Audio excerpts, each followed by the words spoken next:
people, hope you guys are having an amazing day. Well, I am not, so I hope you are having an amazing day. So today we are recreating Ariana Grande's new hairstyle. She's wearing this hairstyle a lot, like in her wedding pictures as well. I saw her wearing this hairstyle, and also her performance with The Weekend. I can't speak, what is wrong with me? Anyways, so yeah, we are recreating this hairstyle.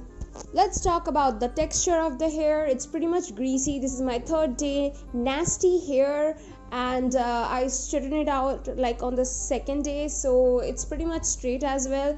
And I'm also adding some hair cream just to make it more greasy because I want that sleek look. And if you don't know how to make a middle part, this is the way. Put a comb at the tip of your nose and then go like zoop. You'll get your middle part.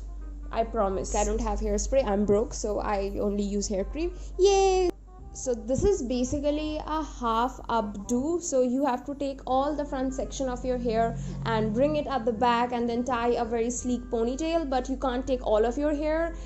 That's the point of a half updo, right? You don't know, then I don't know what to say. So anyways, I'm just brushing out all of the hair and trying to make it as sleek as possible.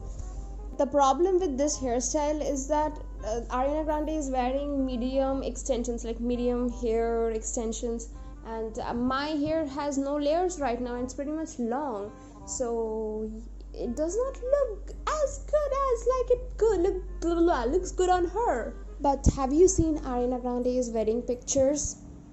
It made me so happy.